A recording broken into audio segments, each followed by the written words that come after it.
जय श्री राम दोस्तों। आज मैं आपके लिए कहानी लेकर आई हूँ जिसका नाम है द ग्रेटेस्ट टीचर। उस दिन की दोपहर झामू, जो घर का नौकर था, उसके लिए काफी व्यस्त थी क्योंकि वो पूरा दिन मूर्ति के पीछे भागता रहा। मूर्ति बड़ा ही शरारती बच्चा था और वो कभी किसी का कहा नहीं मानता था।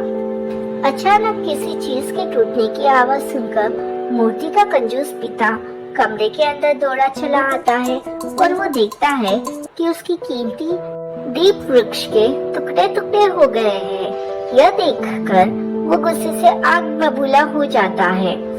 वो झामू और मूर्ति दोनों से पूछता है कि ये किसने तोड़ा और इस हरकत के पीछे कौन जिम्मेदार है। मूर्ति झूठ बोलता हुए कहता है कि झामू ने मुझ पर जोर डाला कमरे के अंदर खेलने के लिए और इसी वजह से ये दीप वृक्ष टूट गया। कंजूस झामू को प्रताड़ित करते हुए कहता है कि अगर वो ठीक से नहीं रहेगा तो उसे घर से निकालकर फेंक दिया जाएगा। मूर्ति के माता पिता उसकी शरारतों से अच्छी तरह से वाकिफ थे। इतना ही नहीं, वे उससे काफी तंग भी आ चुके थे। कई बार तो वह मिर्ची से भरा पूरा बर्तन चावलों में उड़ेल देता जो झामू के द्वारा बनाए जाते थे। कई बार वो घर के तकिए और गद्दों को फाड़ देता। कैसी ना कैसे वो हर बार अपनी गलती का इल्जाम झामू पर लगा देता, जिसके बाद झामू को उसके माता पिता से डांट सुननी पड़ती। एक दिन मूर्ति के कंजूस पिता को अपना बही खाता देखना था अपने ऋण के कारोबार के प्रबंधन के लिए। तभी उसे पता चलता है कि उसका शरारती बेटे ने बही खाते के कागजों की नाव बनाकर नदी में बहा दी। कंजूस पिता यह देखकर बेहद हताश होता है और झामू को उसकी लापरवाही के लिए डांटने लगता है। उसे यह कहते हुए नौकरी से निकाल देता है कि वह मूर्ति पर नजर नहीं रखता। मूर्ति ने अपने कंजूस पिता से आग्रह किया कि कम से कम उसकी 3 महीने की तनख्वाह दे दो जिसके लिए उसके काम किया है, लेकिन मूर्ति के कंजूस पिता इस बात को अस्वीकार कर देते हैं और इसके बाद मूर्ति हताश होकर वहां से चला जाता है। मूर्ति के माता पिता काफी चिंतित थे और वे अपने बेटे को सही रास्ते पर लाने के लिए और उसकी शरारतों को रोकने के लिए दिमाग लगाते हैं। मूर्ति के माता पिता इस मसले पर बीरबल से सलाह लेने का निर्णय लेते हैं। इसी बीच बीरबल को झामू के साथ किए गए दुर्व्यवहार के बारे में पता चलता है। साथ ही उसे यह भी पता चलता है कि इससे पहले भी ये ऐसा कर चुके हैं और ये लोगों को पैसे न देखकर उनसे मुफ्त में सेवाएं लेने का आदी था। यह सब जानने के बाद बीरबल उस कंजूस को सबक सिखाने का निर्णय ले लेता है। इन सब बातों से अनजान मूर्ति का कंजूस पिता बीरबल से मदद करने का आग्रह करता है। वो बीरबल से ऐसे कुछ सुझाव मांगता है जो शरारती मूर्ति को अच्छे से पालने में मदद कर सके। बीरबल उसे सुझाव देता है कि तुम एक अच्छा शिक्षक रख लो जो मूर्ति को गुणवत्ता पूर्वक प्रशिक्षण प्रदान कर सके, और यह एक अच्छा तरीका भी है उसे दिन भर व्यस्त रखने का। यह तरकीब कंजूस के लिए काम कर जाती है। मूर्ति का जो नया शिक्षक जिसका नाम पीटर था वो बहुत ही ज्यादा मेहनती था और उसने गंभीरता से मूर्ति की जिंदगी के बारे में काफी अच्छी चीजें सिखाई। वो यह भी सुनिश्चित करता है कि मूर्ति अपनी ऊर्जा अच्छे और रचनात्मक कार्यों में लगाएगा। समय के साथ मूर्ति के स्वभाव में काफी बदलाव आता है। मूर्ति अब बड़ों का आदर करना सीख जाता है, साथ ही आसपास के लोगों के प्रति भावुक होने लगता है।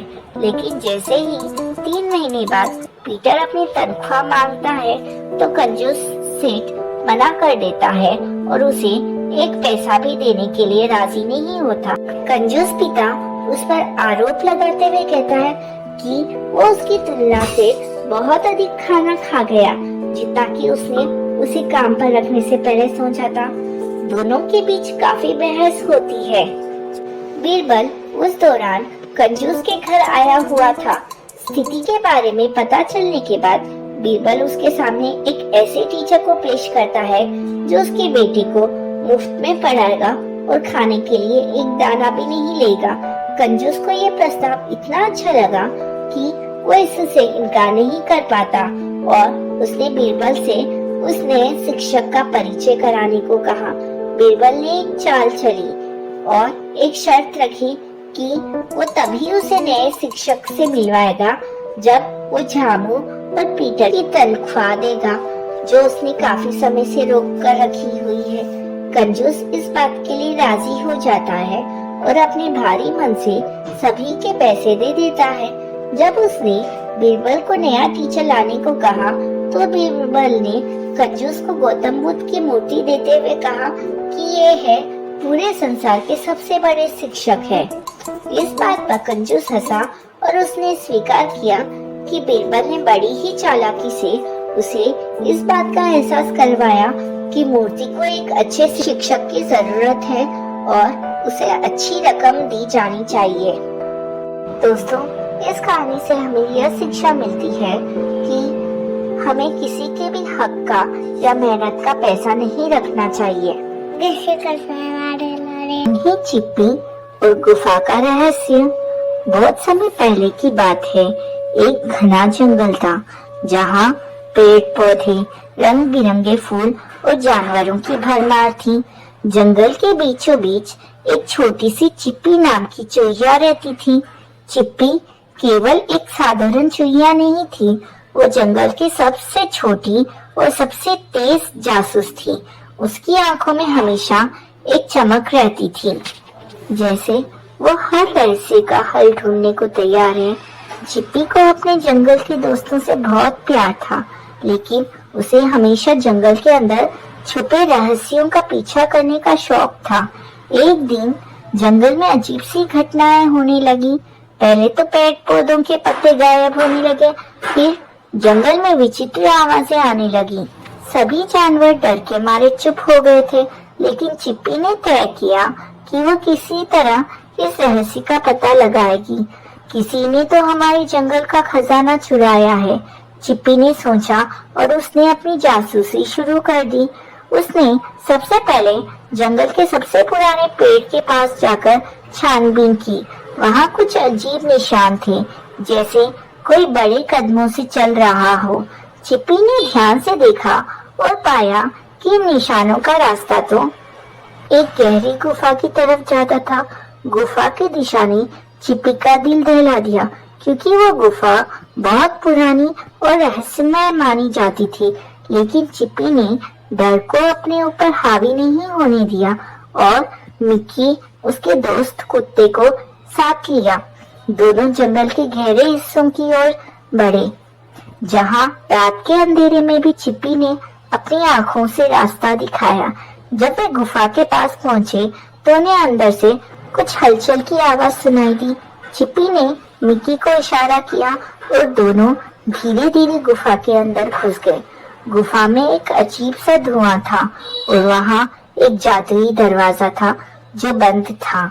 चिप्पी ने ध्यान से देखा और पाया कि दरवाजे के पास एक पुराना पत्थर रखा हुआ था।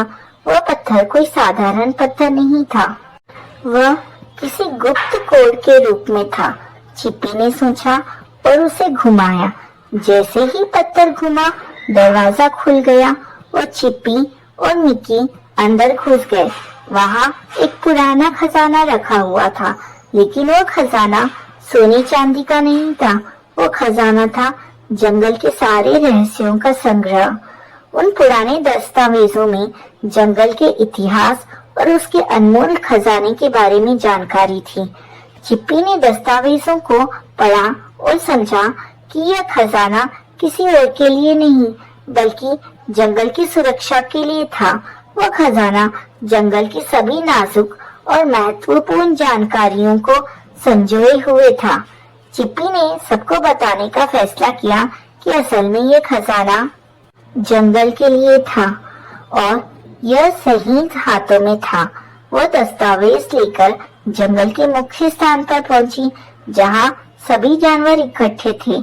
उसने सबको बताया कि जंगल की रक्षा के लिए हमें एकजुट रहना होगा और यह खजाना हमें हमेशा सचेत रहने की याद दिलाएगा।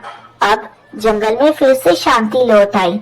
सभी जानवर चिप्पी की बहादुरी और तारीफ करने लगे।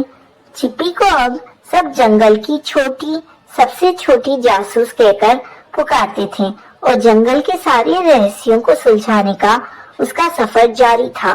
दोस्तों, इस कहानी से हमें यह सीखने को मिलता है कि कभी भी कोई भी समस्या या रहस्य छोटा नहीं होता। अगर हम अपने डर को हराकर मेहनत करें तो हर मुश्किल का हल मिल सकता है। साथ ही जब हम एकजुट होकर काम करते हैं तो कोई भी मुश्किल हमें हरा नहीं सकती। जय श्री कृष्णा। राधे राधे। एक गांव में एक लालची कुत्ता रहता था। वो गांव में घूम घूम कर खाने की तलाश करता था। वह इतना लालची था कि उसे जितना भी खाने के लिए मिलता था उसे कम ही लगता था। गांव के दूसरे कुत्तों के साथ पहले उसकी अच्छी दोस्ती थी, लेकिन उसकी इस आदत की वजह से सभी उससे दूर रहने लगे। लेकिन उसे कोई फर्क नहीं पड़ा, उसे सिर्फ अपने भोजन से मतलब था।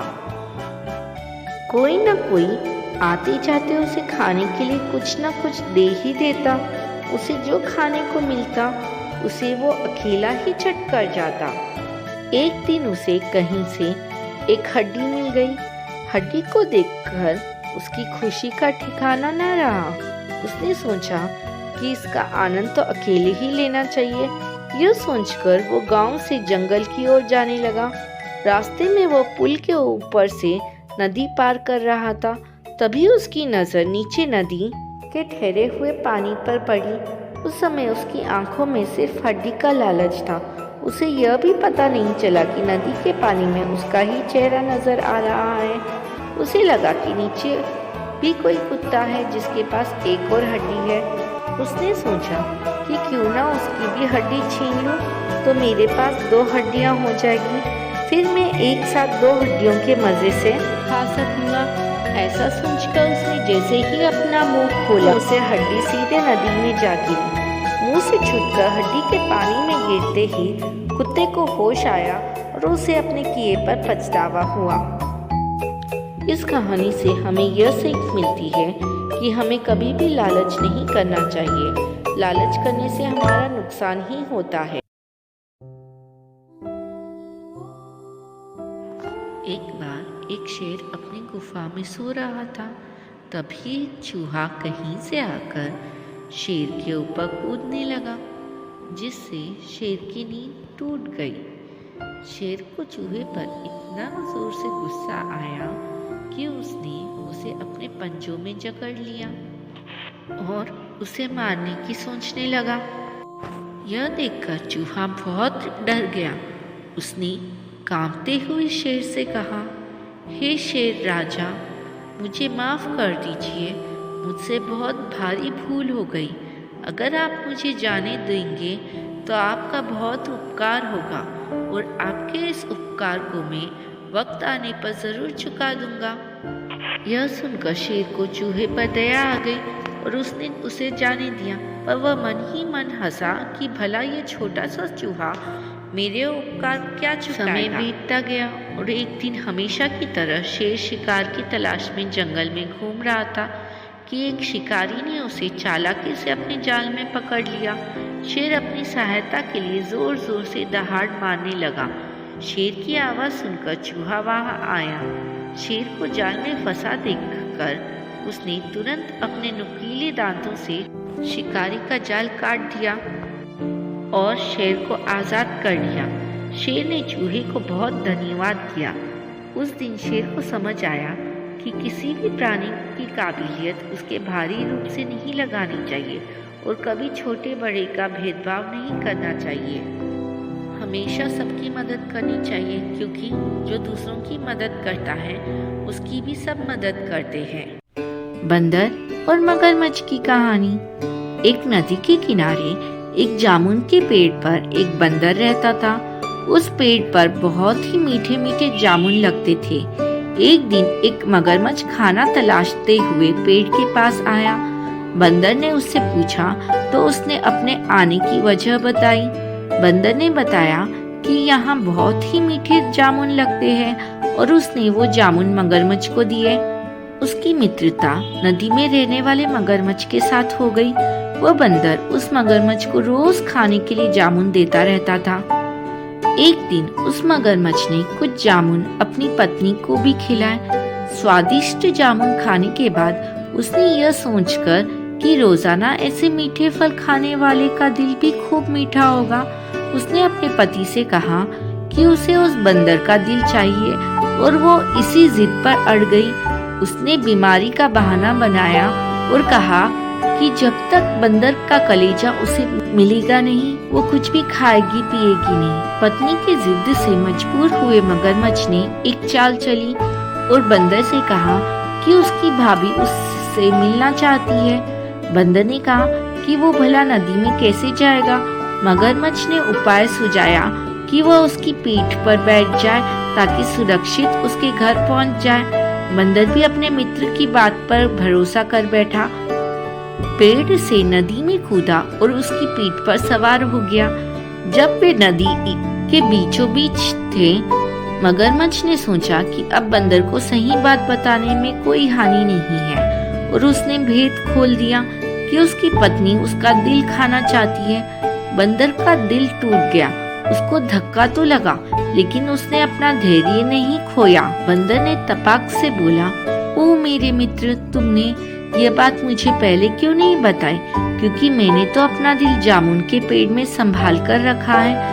अब जल्दी से मुझे वापस नदी के किनारे ले चलो ताकि मैं अपना दिल लाकर अपनी भाभी को उपहार में देकर उसे खुश कर दूं।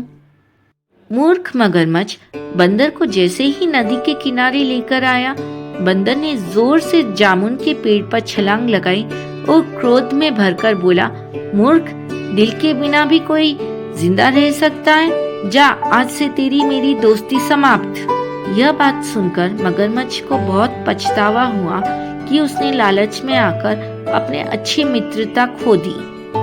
दोस्तों, इस कहानी से हमें पहली यह सीख मिलती है कि मुसीबत के क्षणों में धैर्य नहीं खोना चाहिए और अनजान से दोस्ती सोच समझकर करनी चाहिए और दूसरी, मित्रता का सदैव सम्मान करें। पीतर नगर में किशन नाम का एक किसान रहता था। वो गांव के एक जमींदार के खेत पर काम करके किसी तरह अपना घर चला रहा था। पहले किशन के भी खेत थे, लेकिन उसके पिता के बीमार होने के कारण उसे अपने सारे खेत बेचने पड़े। मजदूरी से मिलने वाले पैसों से पिता का इलाज कराना और घर का खर्च चलाना मुश्किल हो रहा था। वो हर दिन यह सोचता कि कैसे घर की स्थिति को बेहतर किया जाए। आज भी इसी सोच के साथ किशन सुबह सुबह जमींदार के खेत पर काम करने के लिए निकला। खुदाई करते समय उसकी कुदाल किसी धातु से टकराई और तेज आवाज आई। किशन के मन में हुआ कि आखिर ऐसा क्या है यहाँ। उसने तुरंत उस हिस्से को खोदा तो वहाँ से एक बड़ा सा पतीला निकला। पतीला देखकर किशन दुखी हो गया। किशन के मन में हुआ कि ये जेवरात होते तो मेरे घर की हालत थोड़ी सुधर जाती। फिर किशन ने सोचा कि चलो अब खाना ही खा लेता हूँ। किशन ने खाना खाने के लिए अपने हाथ की कुदाल उस पतीले में फेंक दी और हाथ मुंह धोकर खाना खाने लगा। खाना खत्म करने के बाद किशन अपनी कुदाल उठाने के लिए उस पतीले के पास पहुंचा। वहां पहुंचते ही किशन हैरान हो गया।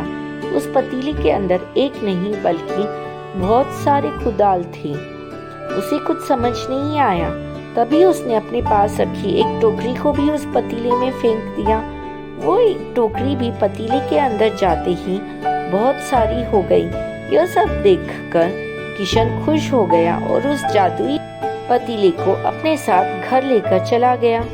वो हर दिन उस बर्तन में अपने कुछ औजार डालता और जब वो ज्यादा हो जाते तब उन्हें बाजार जाकर बेच आता। ऐसा करते करते किशन के घर की हालत सुधरने लगी। उसने इस तरह से बहुत पैसा कमाया और अपने पिता का इलाज भी करवा लिया। एक दिन किशन ने कुछ गहने खरीदे और उन्हें भी पतीले में डाल दिए। वो गहने भी बहुत सारे बन गए। इस तरह धीरे धीरे किशन अमीर होने लगा और उसने जमींदार के यहाँ मजदूरी करना भी छोड़ दिया। किशन को अमीर होता देख जमींदार मोहन को किशन पर शक हुआ। वो सीधे किशन के घर पहुंचा। वहां जाकर उसे जादुई पतीले के बारे में पता चला। उसने किशन से पूछा, तुमने यह पतीला कब और किसके घर से चुराया?